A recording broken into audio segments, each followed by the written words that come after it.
سلام. بعد از سیب زمینی پوشالی که با هم دیگه درست کردیم چند روز پیش تو پیج پانیر، میخوایم امروز یه سیب زمینی تنوری درست کنیم. برای این کار سیب زمینی رو قشنگ تمیز با برس شستیم. تمیز که شستیم، سیب زمینی رو از وسط نصفش میکنیم، بهتره به درازا هم نصف شه. بعد به اندازه های 5 میل خوردش میکنیم بچه‌ها با همون پوستش.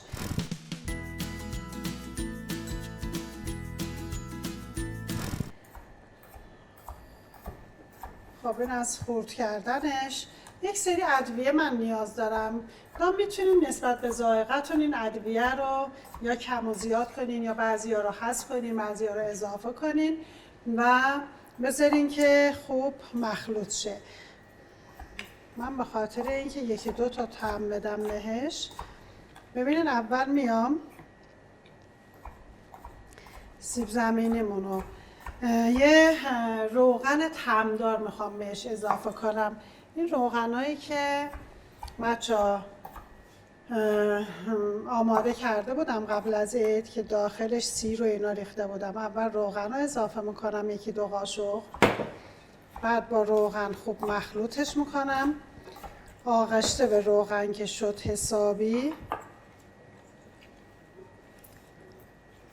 میام داخلش ادویه ها رو اضافه میکنم.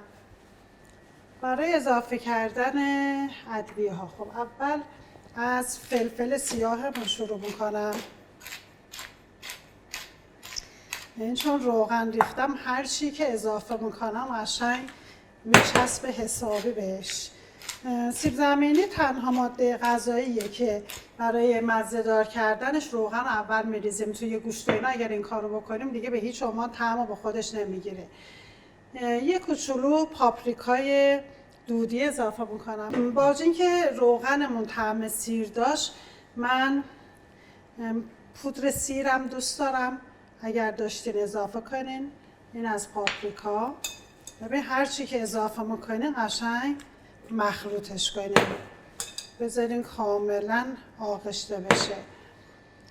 یه خورده پودر سیر یا پودر پیاز، این الان پودر پیاز ما داریم میریزیم، پودر سیر یا پودر پیاز، فلفل پولکی، به قول ترکا پول بیبر، بعد آویشن یا اورگانو، هر کدومو که داشتین اضافه کنین. باز دوباره مخلوطش میکنم. یه چیزی که الان دوست دارم بهش اضافه کنم و فوق العاده خوشمزه‌ش میکنه دقیقاً پنیر پارمسانه. پنیرش هم اضافه میکنم و خوب مخلوط میکنم. اینم از پنیر، چون مزه پنیر پارمسان روی سیب زمینی فوق العاده خوشمزه و لذیذ میشه. خب قشنگ طعمدارش کردیم بچه‌ها. میایم فرمون رو روی 350 درجه فارنهایت یا 180 درجه سانتیگراد روشن کردیم. پنجره فرمون رو میذاریم یک طبقه از وسط بالاتر و میذاریم فرمون قشنگ گرم شه. من ترجیح میدم سینی رو با یه فویل آلومینیوم بپوشونم، به این خاطر که خب هم طبیعتاً بهداشتی تره، همین که از سینی من محافظت کردم. فویل رو میکشم، چرب کردنم نمیخواد به خاطر اینکه اصلا سیب زمینیمون ذاتاً چرب شده دیگه. سیب زمینی ها رو قشنگ ریختم، پخشش میکنیم و میذاریم داخل فر آماده. مهدی اینو شما پخشش کن، من یه سیب زمینی دیگه هم دوباره طعمدار کنم، اینم بذاریم توی یه فر دیگه. ببینید بچه ها خیلی خوشمزه است. کسایی که بچه زیر 10 سال تو خونه هاشون دارن، بچه ها خیلی سیب زمینی دوست دارن.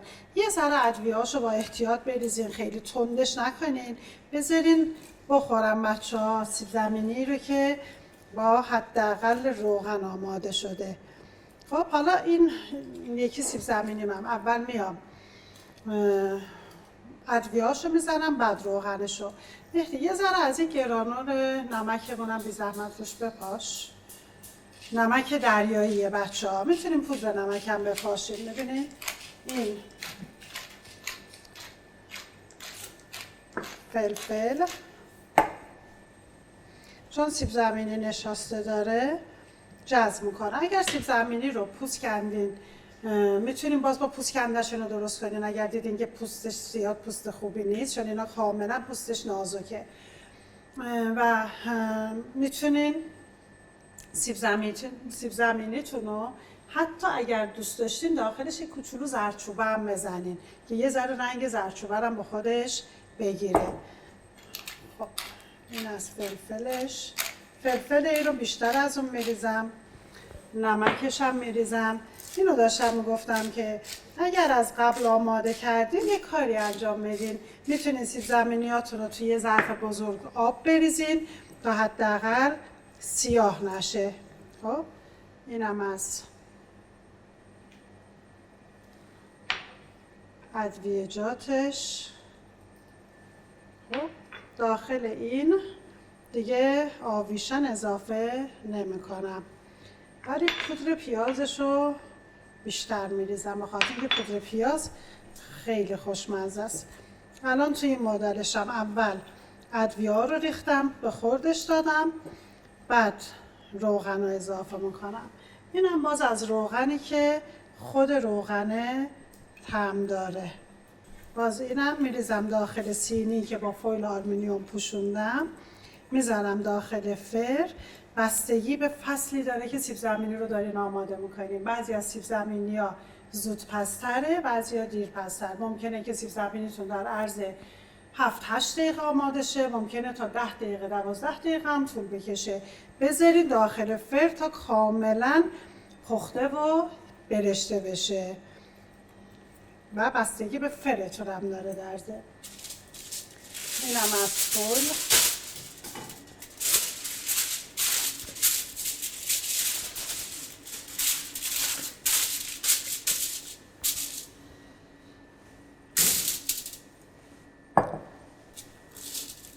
بچه‌ها ببینید قشنگ مرتب چیده شده، آماده داخل فر رفتنه.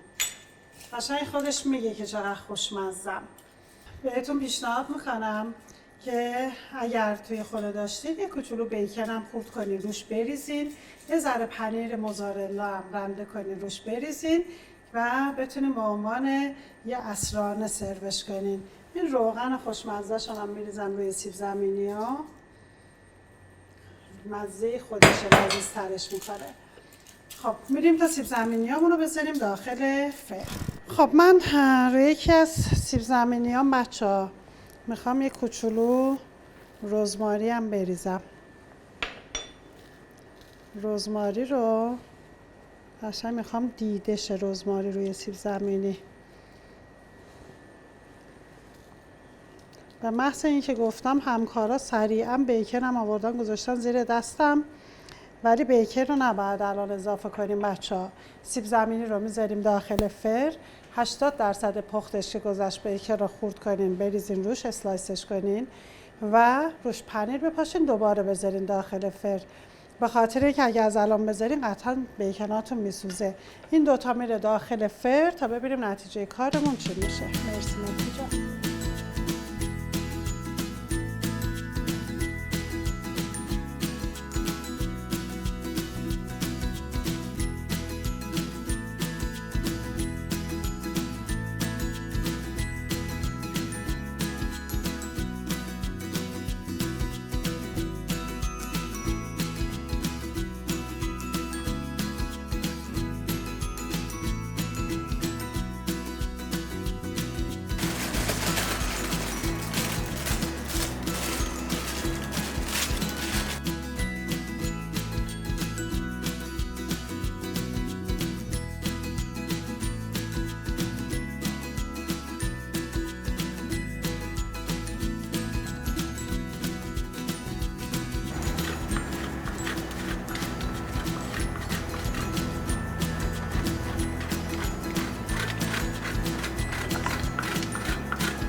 سیب زمینیامون هم سیب زمینی تنوری با رزماری که قشنگ عطرش پیچیده توی محیطجاتون خالی آماده است، هم سیب زمینی با بیکنمون. اگر دوست داشتین یه سس خوشمزه چی پیشنهاد میدی بهشون؟ کچاپ، سس تارتار دیگه، میتونه یه سس تند خوبم باشه، سس خردل هم خوبه، میتونه ترکیبی از سس هم باشه. اصلا میتونیم دفعه بعد یه سس خوب بهشون آموزش بدیم، مثلا یه سس کچاپ خوب بهتون آموزش بدیم که هر موقع خواستین سیب زمینی بخوریم ما اون سس بخوریم. خب این سیب زمینی تنوریمون هم آموزشش تموم شد، امیدوارم که استفاده کنین و به همراه عزیزاتون نوش جون کنین. مرسی از توجهتون، خیلی ممنونم.